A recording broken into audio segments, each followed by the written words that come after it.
Assalamualaikum warahmatullahi wabarakatuh. Alhamdulillah wassalatu wassalamu ala Rasulillah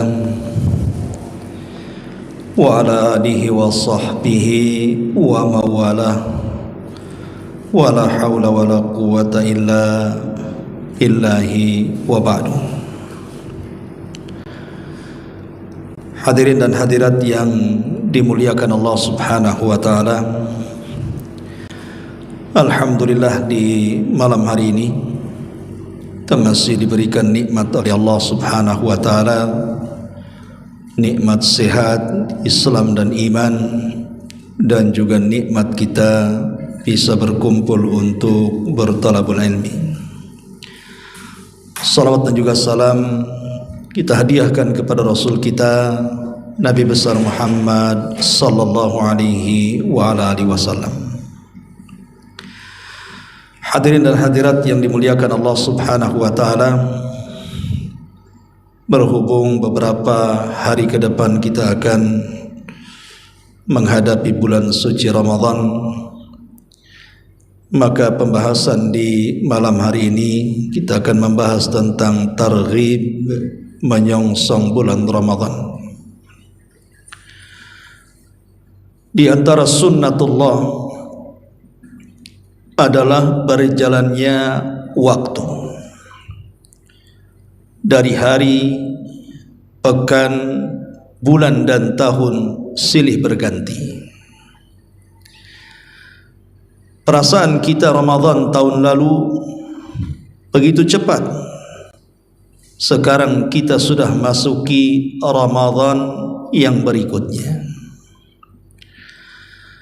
Terkadang ada saudara-saudara kita yang mungkin mengharap berjumpa dengan Ramadan tahun ini, tapi Allah Subhanahu wa taala takdirkan tidak sampai umurnya kepada Ramadan tahun ini. Maka bersyukurlah bagi kita kalau seandainya Allah Subhanahu wa taala memberikan kesempatan kepada kita bisa masuk di bulan Ramadan tahun ini. Ini saja, maka ini tanda cintanya Allah kepada kita.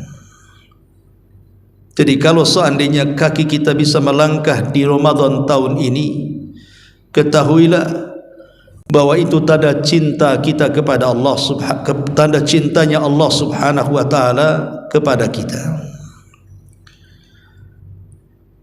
Bagaimana penjelasannya? Kalau seandainya kita ini diberikan kesempatan masuk Ramadan tahun ini menunjukkan cintanya Allah kepada kita. Ada sebuah hadis di zaman Nabi sallallahu alaihi wasallam, ada dua orang yang bersaudara. Yang satu ahli perang, ahli jihad, yang satu tidak punya skill untuk itu. Kemudian Allah Subhanahu wa taala takdirkan yang ahli jihad ini mati syahid dalam peperangan. Tetapi saudaranya yang bukan ahli jihad, karena memang tidak pandai berperang, dia kemudian meninggal setahun setelahnya, tapi meninggal di pembaringan. Kemudian ada seorang sahabat bermimpi, rupanya orang yang meninggal di pembaringan lebih dulu masuk surga dibandingkan orang yang mati syahid. Padahal orang yang mati syahid masuk surga tanpa hisab, masuk surga tanpa azab. Lalu kenapa kemudian saudaranya yang mati setahun kemudian, yang hanya meninggal di atas pembaringan, masuk dulu surga dibandingkan saudaranya yang mati syahid? Maka hal ini ditanyakan kepada Nabi sallallahu alaihi wasallam tentang mimpi seorang sahabat ini. Maka Nabi sallallahu alaihi wasallam ketika melihat keheranan sahabat yang bermimpi ini mengatakan, bukankah yang meninggal setahun setelahnya, walaupun dia meninggal di pembaringan, dia mendapatkan Ramadan? Maka sahabat ini mengatakan, tentu. Apabila dia mendapatkan Ramadan, berapa sujud yang ia dapat, berapa pahala yang ia dulang di bulan Ramadan, yang ia habiskan siang dan malamnya untuk beribadah kepada Allah Subhanahu wa taala, boleh jadi ibadah di bulan Ramadan menjangkau pahalanya dibandingkan pahala saudaranya yang mati syahid, sehingga dia wajar masuk surga lebih dulu dibandingkan saudaranya. Dari hadis ini kita tahu bahwa kalau seandainya Allah Subhanahu wa taala memberikan kesempatan kita masuk di bulan Ramadan, tandanya Allah masih sayang dengan kita, memberikan kesempatan kepada kita, memberikan fursah waktu kepada kita untuk menambah pahala dari pahala-pahala yang selama ini kita kurang untuk meraihnya, atau mendapatkan ampunan-ampunan Allah yang selama ini kita berlumuran dengan dosa. Karena bagaimanapun Nabi SAW bersabda, khairukum man ta'allamal amruhu wa hasuna amaluhu. Sebaik-baik kalian adalah orang yang dipanjangkan umurnya tetapi diperbaiki amalannya. Artinya kalau kita sempat mendapatkan Ramadan tahun ini, maknanya Allah masih memperpanjang usia kita. Dengan memperpanjang usia kita adalah kesempatan kalau kita orang yang berdosa, ada kesempatan untuk taubat. Dan kalau kita orang-orang yang melalaikan dari amal saleh, ada kesempatan untuk menambah pahala. Maka berdoalah kepada Allah Subhanahu wa taala agar kita bisa menempuh dan masuk di bulan Ramadan tahun ini sebagaimana yang dilakukan para ulama dulu. 6 bulan sebelum Ramadan mereka berdoa kepada Allah Subhanahu wa taala, Allahumma ballighna Ramadan, ya Allah sampaikan aku di bulan Ramadan. Hadirin dan hadirat yang dimuliakan Allah Subhanahu wa taala, tentu hal yang harus kita lakukan di bulan Ramadan yang pertama kali adalah meminta kepada Allah akan ampunan dosa. Karena Ramadan ini kesempatan bagi kita yang tidak mungkin kita dapati di bulan-bulan yang lainnya. Ramadan bisa menjadikan fursah waktu bagi kita. Boleh jadi mungkin mata-mata kita kering sebelum Ramadan, susah untuk meneteskan air mata. Tapi di bulan Ramadan kesempatan untuk mengalirkan air mata sederas-derasnya karena takut kepada Allah Subhanahu wa taala. Boleh jadi karena susahnya kita ini mengeluarkan air mata karena hati yang keras. Dan hati yang keras itu disebabkan banyak maksiat kepada Allah Subhanahu wa taala. Lah Ramadan adalah bulan di mana Allah memberikan kesempatan untuk bertobat. Karena Ramadan sendiri disebut syahrul maghfirah. Bulannya kita mudah mendapatkan ampunan Allah Subhanahu wa taala. Seberapa banyak pun dosa yang kita lakukan, kalau kita datang menghadap Allah Subhanahu wa taala untuk bertobat, asal kita tidak menyekutukan Allah sedikit pun, maka Allah pasti akan mengampuni dosa-dosa kita. Bukankah Nabi SAW yang mengatakan dalam hadis kursi, ya ibna Adam, lau balagat dhunubuka ananas sama thumma astaghfartani ghafartu laka ala ma kana minka wala ubali. Wahai anak Adam, sekiranya dosamu melambung-lambung sampai ke langit saking banyaknya, tapi engkau meminta ampunan dariku, maka aku akan ampuni segala dosa-dosamu dan aku tidak akan peduli lagi. Karena kalau Allah Subhanahu wa taala sudah mengampuni dosa-dosa kita, maka secara otomatis Allah juga akan menghapus pengaruh dosa kita dan menggantikan pengaruh dosa itu dengan kebaikan yang banyak. Karena Allah Subhanahu wa taala juga berkata, innal hasanat yudhibnas sayyiat, sesungguhnya kebaikan itu bisa menghapuskan keburukan-keburukan yang ada. Dahulu di zaman Nabi ada seorang kakek yang sudah tua renta, datang menemui Nabi SAW dan mengatakan, ya Rasulullah, fa'altu dzamban kabiran wa kathiran law wusi'at ala ahli al-ardi lawasi'athum. Rasul, aku ini sudah banyak melakukan dosa, baik dosa kecil ataupun dosa besar. Aku sudah banyak melakukan dosa. Hal minat taubah, apakah orang sepertiku ini diberikan kesempatan untuk taubat? Karena kalau dosaku dibagi-bagikan kepada seluruh penduduk negeri, cukup membinasakan mereka, saking banyaknya. Maka Nabi SAW mengatakan, karena kakek ini orang kafir, orang musyrik, menyekutukan Allah Subhanahu wa ta'ala, maka Rasul mengatakan, maukah kau bertobat? Kalau begitu, ucapkanlah 2 kalimat syahadat. Kalau engkau mengucapkannya, maka Allah Subhanahu wa ta'ala akan menghapuskan seluruh dosa-dosamu, baik yang kecil ataupun yang besar, baik yang sedikit ataupun yang banyak. Maka tiba-tiba sang kakek ini mengatakan, asyhadu an la ilaha illallah wa annaka rasulullah.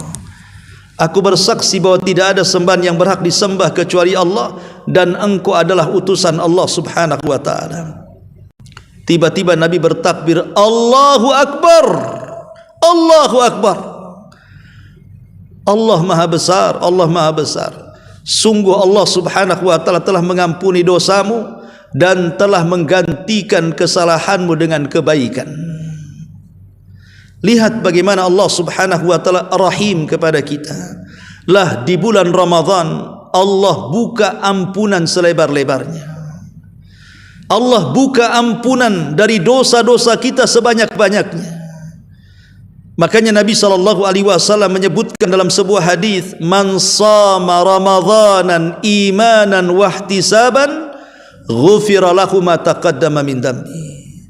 Barang siapa yang berpuasa Ramadan penuh dengan iman dan harapan pahala, maka Allah akan ampuni dosa-dosanya. Dalam riwayat, man qama ramadanan imanan wahtisaban ghufira lahu ma taqaddama min dambi. Barang siapa yang melangsungkan qiyamul lail, tarawih, membaca Al-Quran di malam hari, penuh dengan iman dan harapan pahala, Allah ampuni dosa-dosanya. Dari 2 riwayat ini kita tahu bahwa 24 jam di bulan Ramadan adalah kesempatan kita untuk menggugurkan dosa.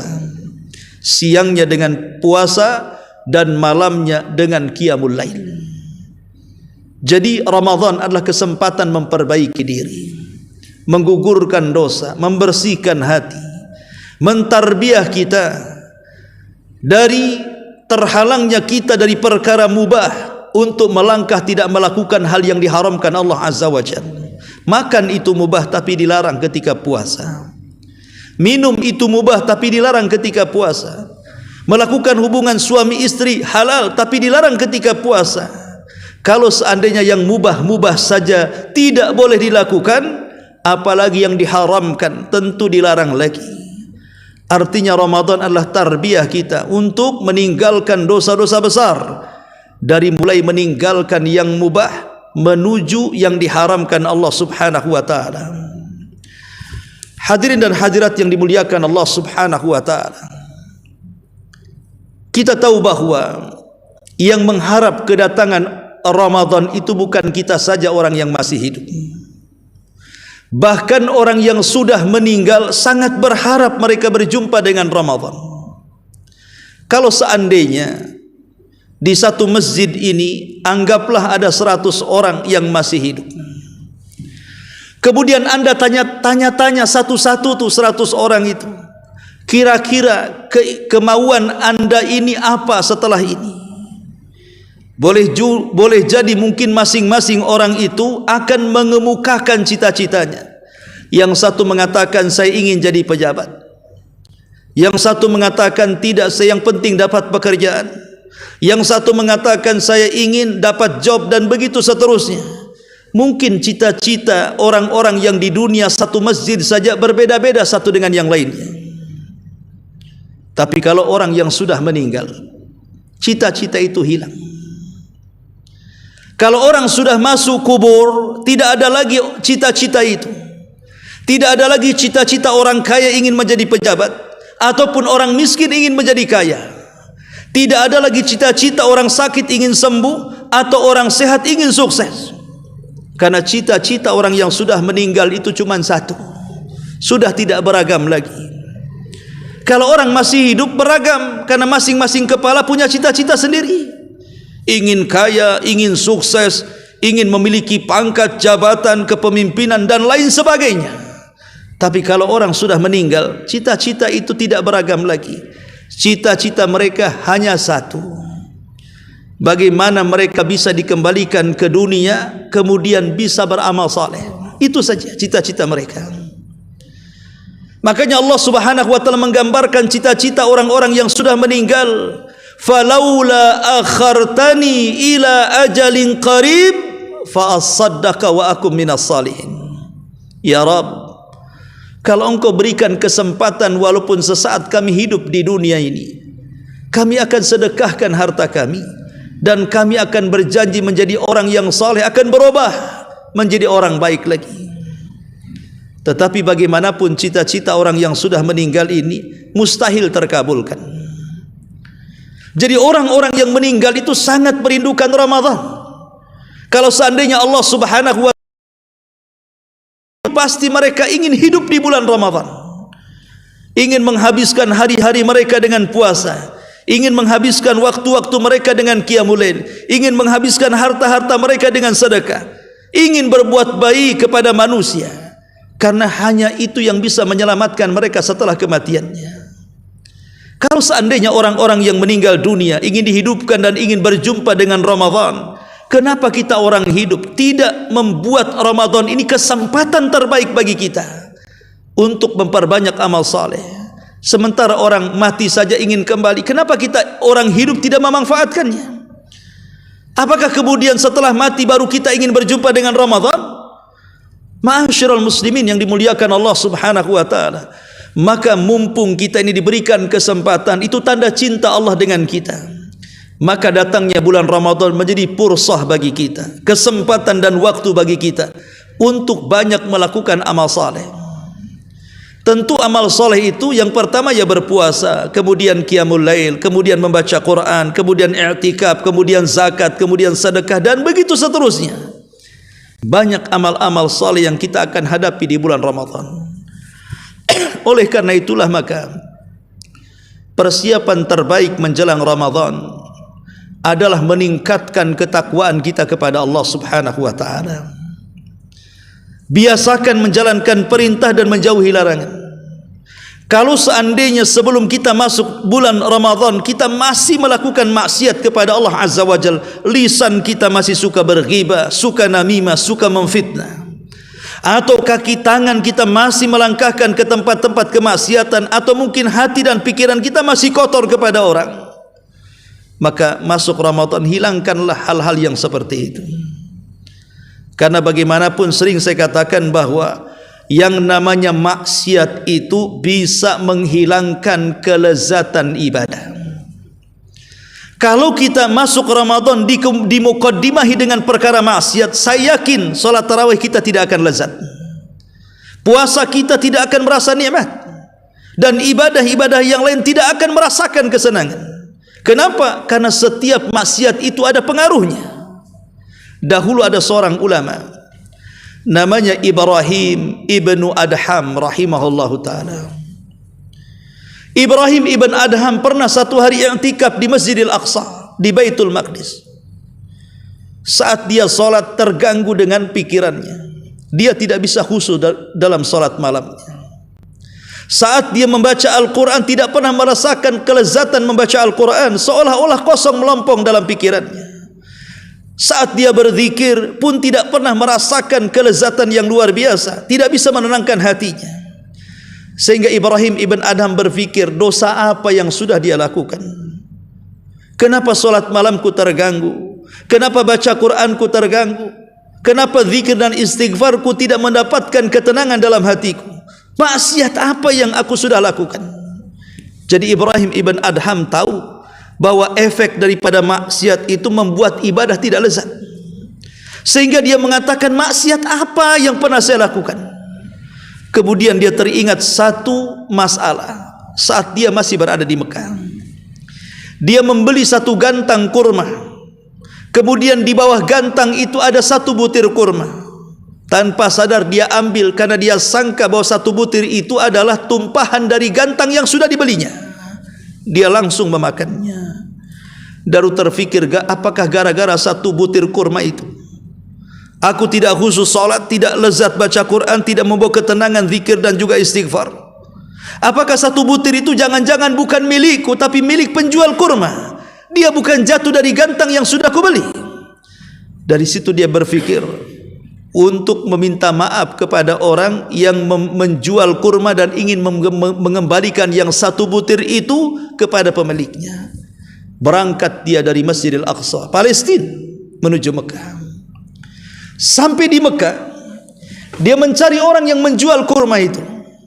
Ketika sampai di tempat orang penjual kurma, rupanya penjualnya sudah berbeda. Yang dulunya orang tua, sekarang menjadi anak muda. Kemudian Ibrahim ibn Adham mengatakan, kemana orang yang jual kurma tempo hari yang ada di sini? Maka anak muda itu mengatakan, oh maksudnya yang orang tua itu. Maka Ibrahim ibn Adham mengatakan, ya. Kata anak muda itu, dia sudah meninggal dunia. Orang itu sudah meninggal dunia. Kemudian Ibrahim ibn Adham mengatakan, lalu harus kemana aku cari keluarganya? Anak muda ini mengatakan, wahai fulan, kenapa kamu ingin mencari dia dan keluarganya? Barulah dia bercerita tentang sebutir kurma itu.